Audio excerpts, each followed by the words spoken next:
Արժանապատիվ հայրենակիցներ, մինչև անդրադառնալը իմ այսօրվա ելույթին, մի քանի դիտարկում եմ ուզում անել երեք այս ամբիոնից հնչած հայտարարություններից կամ դիտարկումներից, պարոն Հարությունյան, դուք իհարկե ճիշտ եք, ժողովրդավարության հիմնասյուներից մեկն այն է և ամենաառանցքային դրույթն այն է, որ իշխանության աղբյուրը ժողովուրդն է։ Այն ժողովուրդը, որը ձեր իշխանությանը 50 գումարած 1 քվե չի տվել։ Այն ժողովուրդը, որի կեսից ավելին չի ընտրել ձեր իշխանությանը, շուրջ 600,000 Հայաստանի հպարտ քաղաքացիներ իրենց ձայնը տվել են ընդդիմությանը, իդեպ նրանցից 60,000-ի ձայնի վրա ձեր իշխանությանը կներեք արտահայտությանս համար պարզապես թքած ունի, որովհետև այս խորհրդարանում բացակայում է 4-րդ ֆրակցիան Բարգավաճ Հայաստանը։ Իշխանության աղբյուրը այն ժողովուրդն է, որին ձեր իշխանության ղեկավարը անվանարկում է, որին վիրավորում է ամենավերջին բառերով, որին ձեր իշխանության ղեկավարը ասում է դու ինչի ես կենդանի, ինչի չես զոհվել, թալանչի անասուններ, տականք, ռադներդ քաշեք և այսպես շարունակ։ Մյուս որակումները չեմ մեջբերի, որովհետև անհարմար է դրանք կրկնելը, պարոն Հարությունյան։ Իշխանության աղբյուրը ժողովուրդն է, որին ձեր իշխանության ղեկավարը համարում է կաշառակեր ու հայտարարում է, որ ընդդիմադիր հայացքներ ունեցող ժողովուրդը առանց ընտրակաշառքի չեր գնա ու չեր քվեարկի ընդդիմության օգտին։ Տիկին Հարությունյան, միացրեք տվյալ տեսանյութերը, լսեք ձեր քաղաքական ղեկավարին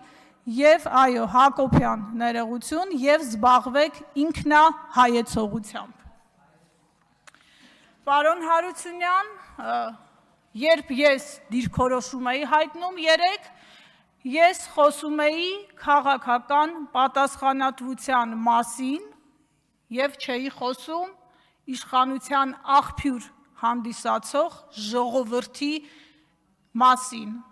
Այդ տարրական ճշմարտությունները հավատացեք, ես քաջ գիտեմ,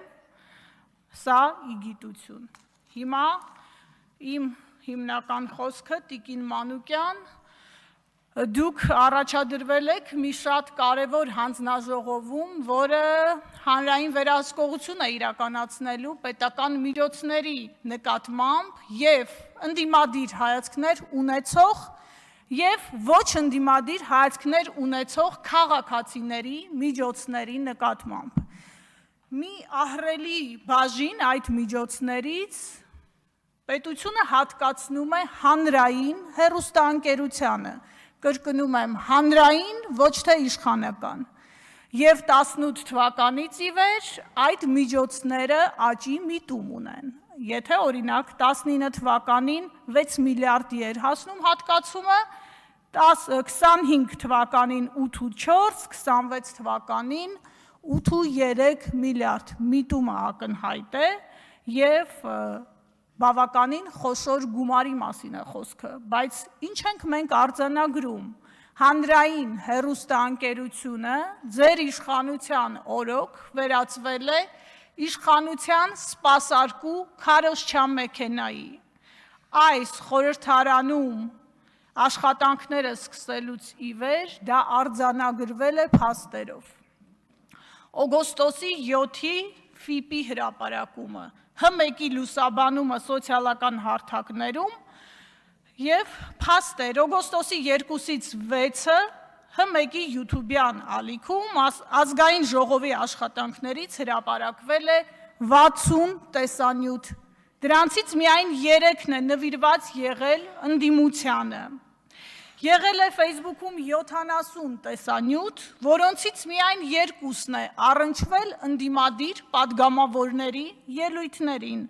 ՖԻՊ-ի եզրակացությունը, որ հանրային հեռարձակողը իր եթերում և սոցիալական ցանցերում ըստ էության անհամարժեք է լուսաբանել իշխանությանը և ընդդիմությանը խորհրդարանում։ Սա ուղղակի մի դրվագ է, որը ի ցույց է դնում այն, որ ՀՄԵԿ-ը դուք դարձրել եք քարոզչամեքենա։ Իդեպ 2018 թվականին Նիկոլ Փաշինյանը, երբ ընդդիմադիր էր, խոսում էր պետական հեռարձակողների կողմից ընդդիմության նկատմամբ, մեջբերում եմ, տեղեկատվական շրջափակման մասին։ Հիմա հարց եմ ուղղում ձեզ, նորմալ եք համարում տեղեկատվական շրջափակումը 2026 թվականին։ Դիտարկում հետընտրական գնահատական ԵԱԿ ԺՄԻԳ-ը իր զեկույցում անդրադարձել է հանրայինի լուսաբանմանը և արձանագրել ակնհայտ կողմնակալ լուսաբանում նախընտրական շրջանում։ Շեշտադրել է, որ հիմնականում ընդդիմադիր ուժերը ՀՄԵԿ-ի լուրերի թողարկումներում ներկայացվել են բացասական կոնտեքստում, իշխանությունը հակառակը ներկայացվել է դրական կոնտեքստում։ Արժանապատիվ հայրենակիցներ, հանրայինը գործում է ձեր միջոցներով, ձեր գրպանից ստացված միջոցներով, ուստի պետք է ծառայի բոլորին, կրկնում եմ, և ընդդիմադիր, և իշխանական հայացքներ ունեցող քաղաքացիներին, և նրանց, որոնք կարող են գտնվել ցավոք անտարբեր։ Հանրայինը չի պատկանում իշխանությանը, հանրայինը չի պատկանում վարչապետին, հանրայինը ժողովրդի ձայնը պիտի լինի, որը այսօր լսելի չէ ընդդիմադիր հանրության տեսանկյունից։ Այսօր ընդդիմադիր ուժերը պատշաճ ներկայացված չեն հանրային հեռուստաընկերության եթերում։ Տիկին Մանուկյան, ես հուսով եմ, որ երբ համապատասխան հաշվետվությունները գան հանձնաժողով, եթե դուք ստանաք այդ վստահության քվեն և ղեկավարեք հանձնաժողովը, հետևողական եք լինելու, որպեսզի մանրամասն քննարկվեն այդ հաշվետվությունները, որպեսզի բյուջեի հատկացումները մանրամասն ուսումնասիրվի և իհարկե այդտեղ կարևորվի բազմակարծությունը, հավասարակշիռ մոտեցումը և օբյեկտիվ լուսաբանումը։ Ես հուսով եմ և հավատում եմ, որ դուք զգալի աշխատանք եք տանելու այդ ուղղությամբ և փորձելու ենք այնպես անել, որ իսկապես հանրության միջոցները ծառայեն